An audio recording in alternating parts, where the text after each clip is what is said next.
So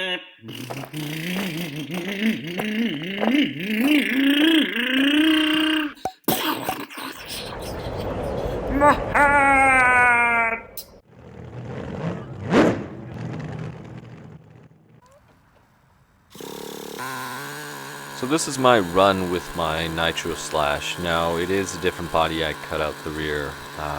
It works. It's actually easier for me to stick my hand in there if I need to make some adjustments. Don't do it when the heatsink is hot though. But here we go. So I'm just going to run it here on the park. Now a quick little note, the left side shock cap is actually broken. The part where it mounts is broken.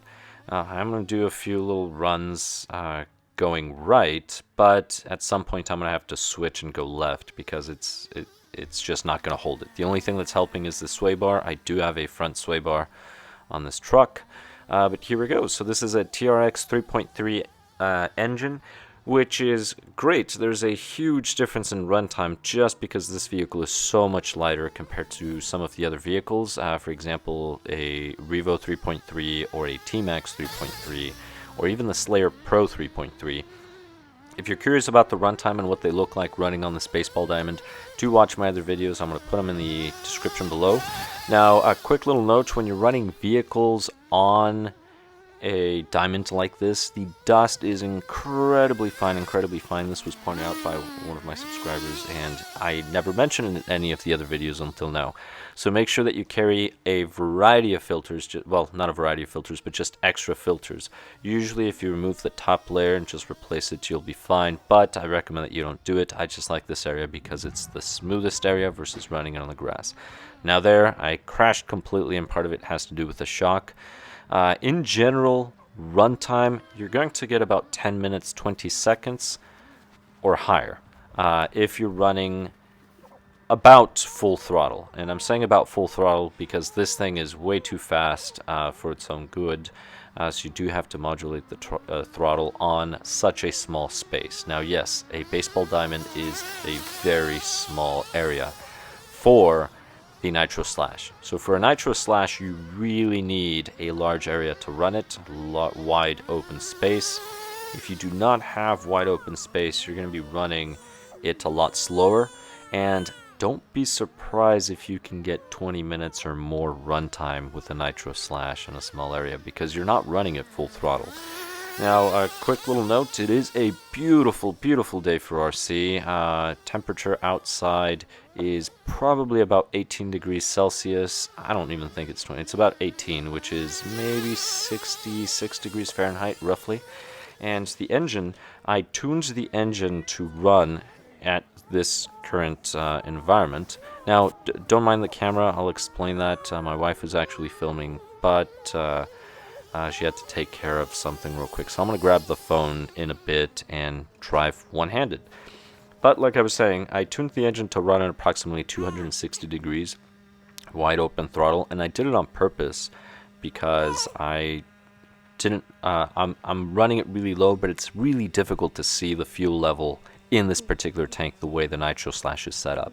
So the reason why I picked that temperature is so once it runs lean and it's about to shut off because I'm doing time trials, is the temperature will then jump to 270, maybe 275, which is about 140 degrees Celsius, roughly around there. It's actually 135 Celsius, so 275 Fahrenheit. It's about 135 Celsius. That's the reason why I'm running that low.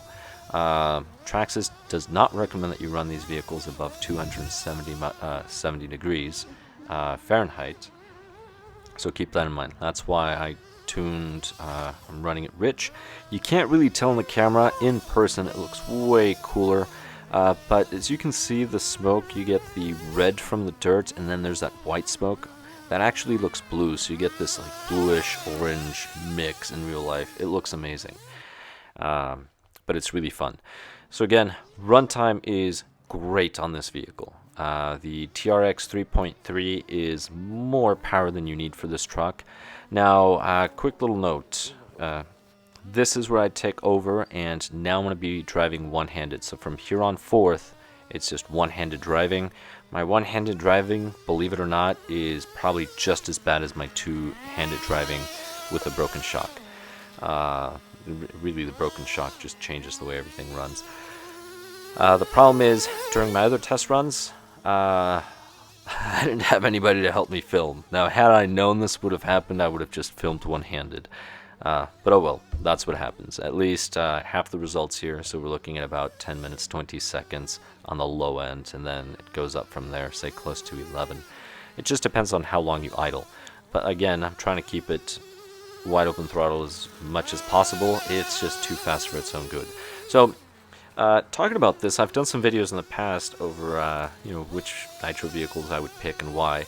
And here's going to be a little recommendation. So Nitro Slash versus the Slayer Pro.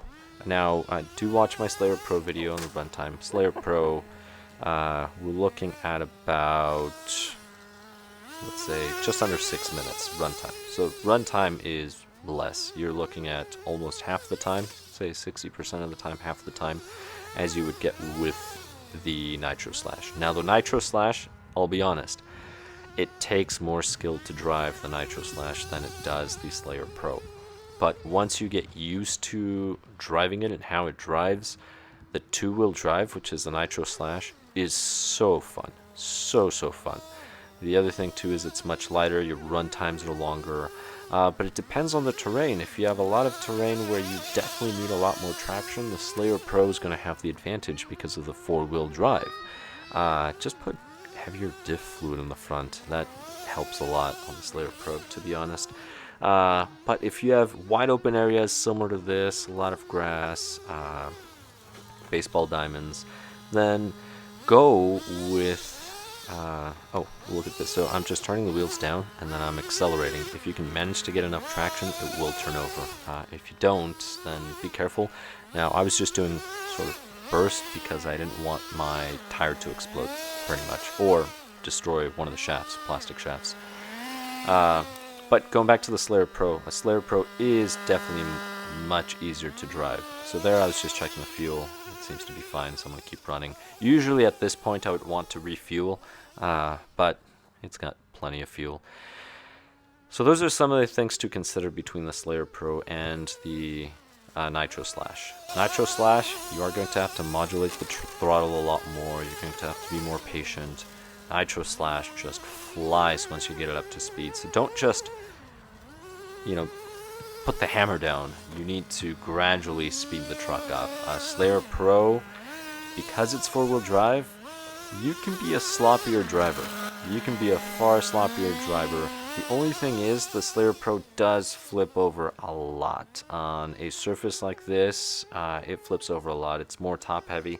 This truck flips over quite a bit. The only thing is, this truck, if the shock weren't broken, I wish I could have shown you. I mean, you can see it from time to time, even one-handed drifts.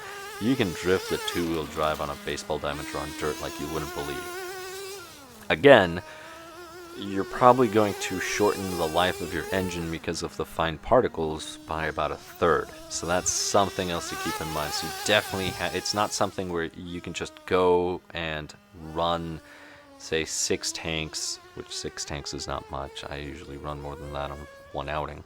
You're going to have to swap the air filters. Just swap them completely, and then once you go home, you really want to tear down the engine, oil the bearings inside of the block. With machining oil works. Just make sure you clean everything. But here we go. So, I love the Nitro. I love this thing, and it still has fuel. You can't really see it through the camera. You can barely see it in person, to be honest. But it's not much. It's about to die. Now, there are a few recommendations that I have.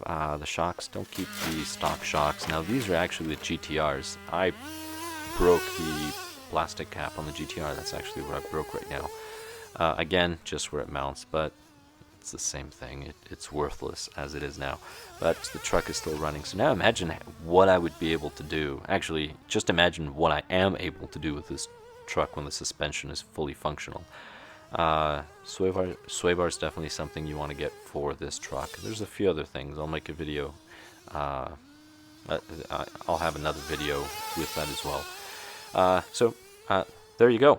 Runtime, beautiful runtime, over 10 minutes with this truck, which is great. It's fabulous and it's fast. I mean, if you're debating between nitro and electric, I would go with the nitro because the electric 3S is a handful. You'll get too excited. It's too much initial torque, so you have to modulate even more, and then at high speeds the truck just flips over. It is a little lighter, the electric version. This one I think handles top speed a little better, although they both will tend to bounce up and down. Now that big giant hole that I cut out in the rear, it works, and the bodies are interchangeable because they're about the same dimensions. The Nitro, I believe, is slightly shorter in wheelbase, but not by much. The width is about the same. But here we go. Now, a quick note, I am running trenchers in the rear and I'm running rally tires in the front. That's a quick little note. I haven't really decided which tires I like best, if I like the rallies or the trenchers for this particular vehicle. So I've been playing with running all trenchers, all rallies, and then, you know, swapping just the fronts and just the rears. That's probably why you notice the front chrome wheels versus the black rear wheels. Whichever option you go with, the rally tires or the trencher tires by Proline, way better option than the stock tires. The stock tires are horrible. But here's the truck. So it's running out of fuel. I'm going to show you what the filter looks like just so you get an idea. You really want several filters. But here is the truck. So as you can see, it's just covered in dirt. See, it's the same color as the dirt because there's so much dirt on there. You just remove that. Well, thank you very much for watching. Please subscribe if you have not, comment below, and I'll catch you in the next one. What? Oh, my hair! My tongue! My rod!